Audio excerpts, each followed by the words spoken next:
Halo semuanya, selamat datang di Bedah Materi kita kali ini. Hari ini kita bakal benar-benar mengupas tuntas cetak biru perkembangan matematika anak di fase C, yaitu untuk anak-anak di kelas 5 dan 6.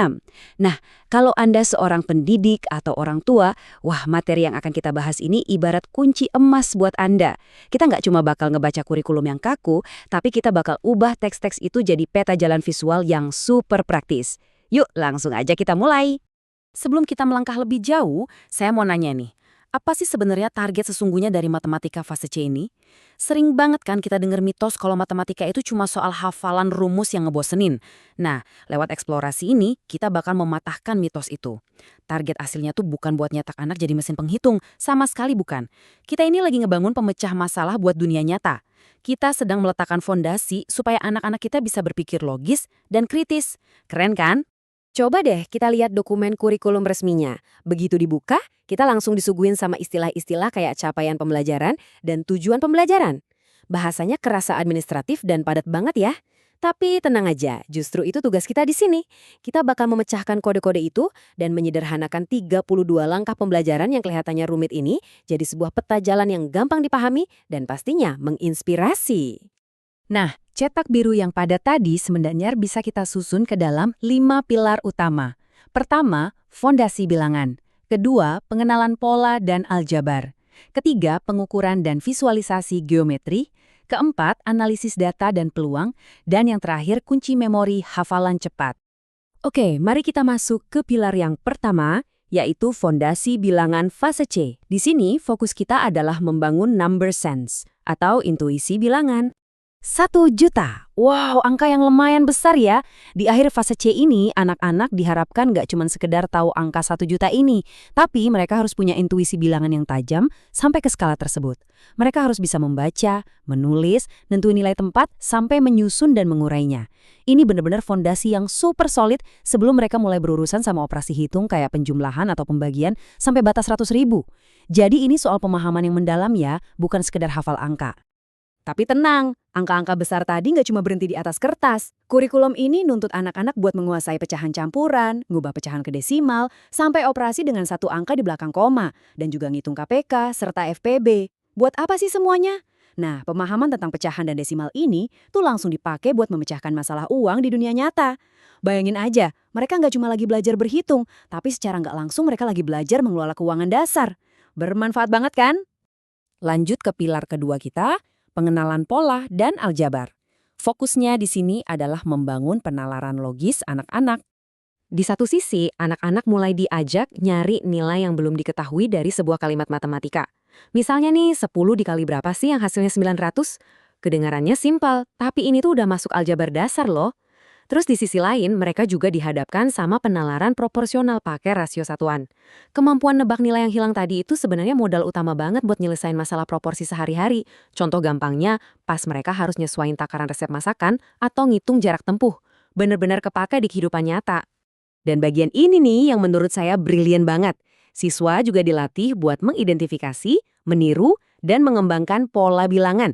Bisa pola yang makin besar atau yang makin kecil dengan melibatkan perkalian dan pembagian. Kenapa ini krusial? Karena kemampuan ngenalin pola yang bertumbuh atau menyusut ini ibarat kunci pembuka jalan buat pemikiran aljabar tingkat lanjut ke depannya. Mereka jadi sadar kalau matematika itu sebenarnya punya ritme dan aturannya sendiri. Sekarang kita beralih ke pilar ketiga, pengukuran dan visualisasi geometri. Waktunya kita mengeksplorasi dunia fisik. Kurikulum sekarang itu nggak cuma nyuruh anak-anak buat hafal nama bangun ruang kayak kubus atau balok aja. Nggak cuma itu, mereka dituntut buat bisa mengkonstruksi dan mengurainya. Dan yang paling menantang sekaligus seru adalah mereka harus bisa ngebayangin benda 3 dimensi itu dari berbagai perspektif spasial yang beda-beda. Tampak depan, tampak atas, dan tampak samping. Ini tuh bener-bener ngelatih imajinasi mental mereka. Keterampilan yang pastinya luar biasa penting buat calon-calon arsitek atau desainer hebat di masa depan. Eksplorasi fisik ini juga punya target-target spesifik yang asyik banget. Siswa dituntut bisa nentuin keliling dan luas dari berbagai bangun datar, bahkan bentuk gabungannya juga. Terus, mereka juga belajar ngitung durasi waktu dan ngukur besar sudut. Tapi, bagian favorit saya sih yang ini, nentuin lokasi di peta pakai sistem berpetak. Kemampuan ini ngebekalin mereka buat bernavigasi dan ngebaca lingkungan sekitar mereka dengan lebih presisi. Keren banget ya! Masuk ke pilar keempat kita, analisis data dan peluang. Ini tentang bagaimana mereka menginterpretasikan data nyata di sekitar mereka. Di fase C ini, siswa itu nggak cuma diajarin cara ngurutin data doang ya. Kurikulum pengen mereka terjun langsung buat menyajikan dan menganalisis data pakai berbagai macam format visual. Mulai dari piktogram yang pakai gambar-gambar itu, diagram batang, sampai tabel distribusi frekuensi. Intinya, mereka lagi diajarin gimana caranya berkomunikasi pakai data supaya bisa dapetin informasi yang benar-benar bermakna. Jadi nggak cuma sekedar ngelihat deretan angka aja. Nah, lebih jauh lagi kita masuk ke area percobaan acak.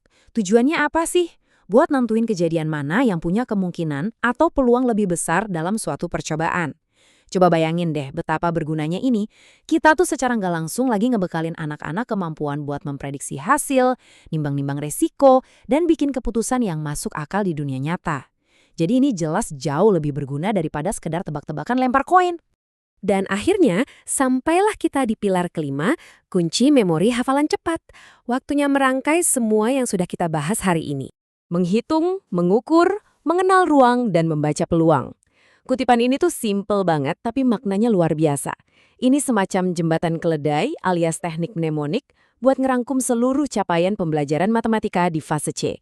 Jadi kalau Anda seorang guru atau orang tua yang lagi dampingin anak belajar dan sejenak lupa apa fokus utamanya, cukup ingat aja 4 frasa ini. Langsung ingat sebuah deh. Sangat memorable, bukan? Sebagai penutup bedah materi kita hari ini, saya mau ninggalin satu pertanyaan provokatif yang mungkin bikin kita mikir nih. Melihat semua standar yang tinggi tadi, mulai dari ngebangun intuisi bilangan sampai kemampuan ngebaca peluang, pertanyaannya adalah, sudah siapkah kita mendampingi mereka jadi pemecah masalah masa depan? Karena ujung-ujungnya panduan ini tuh bukan sekedar tentang apa yang harus dihafal anak-anak, tapi seberapa efektif kita sebagai fasilitator bisa mendampingi mereka. Jadi yuk ambil cetak biru ini, gunakan dengan penuh percaya diri, dan mari kita sama-sama ngebangun generasi analitis masa depan. Terus semangat belajar dan sampai jumpa!